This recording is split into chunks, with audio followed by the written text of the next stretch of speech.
Okay, now also, we need some sort of medium for these networks to be built on, for these hosts to communicate with each other.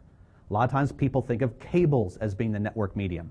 Not really going to get into Wi-Fi here over the next 9 days, but that can certainly also be a medium using the radio frequency of the airspace.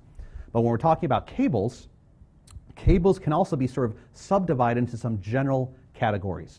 So here we can see copper cables, right? Cables where the copper medium, some sort of one or more strands of copper cable is being used to carry the electricity back and forth between the hosts. So copper cables, as we can see, can be subdivided into coaxial or twisted pair. Those are the most common forms of copper cables. Coaxial, what's that? Well, if you've got cable TV at home, or you've got cable modem for internet service, the big thick cable that connects into your cable TV receiver, that's sort of it's a little bendable but not much, and it's got like that sort of round, usually very shiny gold or silver connector with a single, sort of pointy pin sticking out of the back of it. That's what we call a coaxial cable. Okay. Twisted pair cable is a cable that, if you actually stripped off all the rubber and plastic outer coating and looked at it, you'd see that inside there's actually multiple pairs of twisted copper cable. That's why they call it twisted pair, because inside of a twisted pair cable, actually let me show you this just to demonstrate. So in a typical twisted pair cable, so let's say this here represents one twisted pair cable. And inside of this, what you'd actually see is, for example, if I can draw this a little bit here, this green thing represents sort of one wire, and then there would be another wire that's sort of wrapped around it, twisted around it, if you will. So this is a pair of wires that's twisted together, and you'd see more than one of these. A lot of times a twisted pair cable will have, 4 or even 8 sets of wire twisted around. So here's another one.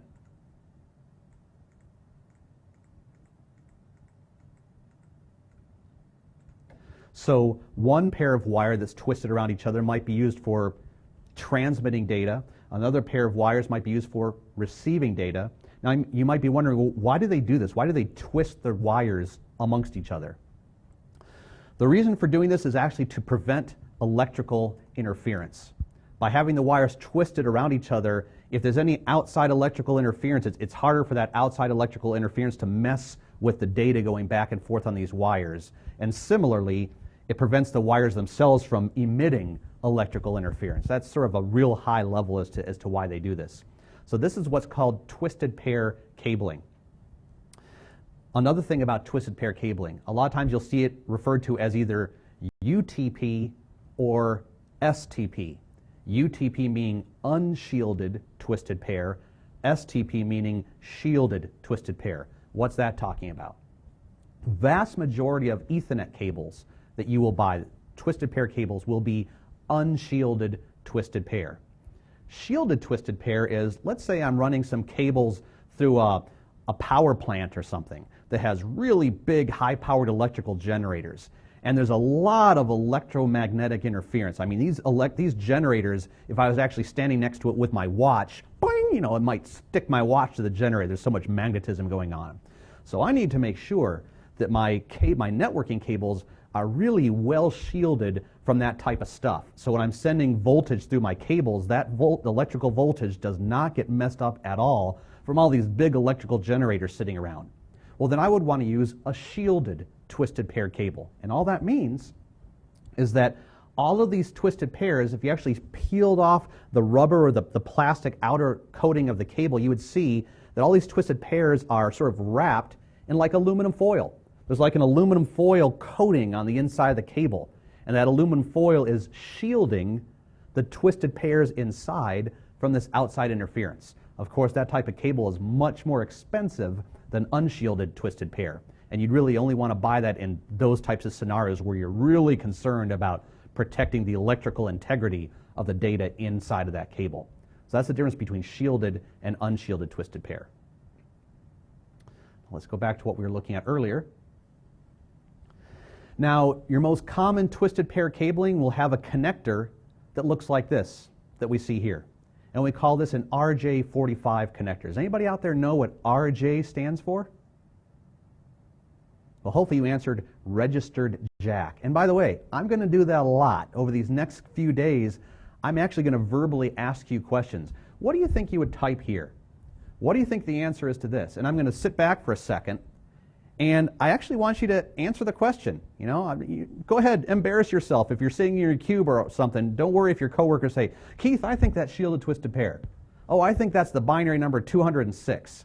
I want to give you this opportunity to, you know, even though I can't hear you, interact with me, and it'll make it a more engaging experience for you. So in this case, RJ stands for registered jack 45, and the 45 sort of gives it an indication as to how big this connector is and how many cables are inside of it. So this is by far the most common connector you'll see for Ethernet cables that go into RJ45 jack plugs. So those are your two most common forms of copper cables. Then we also have fiber optic cables. Fiber optic cables typically can transmit data much more quickly than copper cables, and they can also a lot of times transmit data much further than copper cables. And I'll talk about that in just a minute. So here with fiber optic cables, these are some terms here that you also need to know for the CCNA. MMF stands for multi-mode fiber, multi-mode fiber. SMF is single mode fiber. And then whether you've got multi-mode fiber or single mode fiber, then you need some way of connecting these. And by the way, what is a fiber? A fiber is like a strand of glass, really thin glass, or possibly plastic. But usually a fiber optic cable is a very thin strand of glass that's flexible.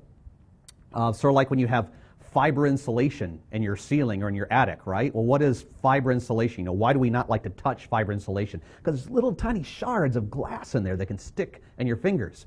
Same thing here. The glass in a fiber optic cable is super thin, super fragile. And so what we see here, if I zoom in on this a little bit, so here we actually see two fiber optic cables, you know, terminating with these little blue ends right here. So one might be used for receiving data, the other is used for transmitting data. And these fiber optic cables can typically connect into a connector called a GBIC, which stands for Gigabit Interface Connector. Gigabit Interface Connector. And so this is like what a GBIC looks like. So the CCNA is not really going to expect you to know any really nitty-gritty details of the difference between multi-mode fiber and single-mode fiber. I'll just give you a couple of facts just in case you're curious, but no one's ever going to expect you to memorize this stuff, okay? So, single-mode fiber, SMF, is good if you really need really high bandwidth applications. So if you need to send like massive gobs of data in a given second, single-mode fiber is best for that. Also, single-mode fiber can carry your data much further distance-wise than multi-mode fiber. For example, I've read that single-mode fiber can carry your data up to 50 times further than multi-mode fiber. So, if, for example, you have a need to connect two devices together, now typically fiber is used to connect your network infrastructure devices, like connecting a router to another router, or a switch to a router, or something like that. And if you need a super fast connection between your two routers or your two switches and you need to use fiber, now if those two devices are 3 to 5 miles or more apart from each other, so we're talking pretty good distance here, that's when you would really need to use single mode fiber. If those two devices are 3 or 5 miles or less closer together, then you can probably get away with multi-mode fiber. So that's sort of the difference between them. Now obviously you can probably guess that single mode fiber costs more to run than multi-mode fiber. And the light source that single mode fiber uses is typically laser light, and it can punch through that fiber and go much further distances. A lot of times multi-mode fiber, it can use laser as its light source, or it can use LEDs, you know, light emitting diodes, which don't put forth nearly as much powerful light. But when the two devices are closer, you don't necessarily need a laser to do that. That's why a lot of times when you have a fiber cable, you'll see little tags connected to it saying, do not point this in your eyes, right? Because if you actually look at the end of a fiber cable, you could be having lasers going right into your corneas, and then that's it, game over, now you're blind.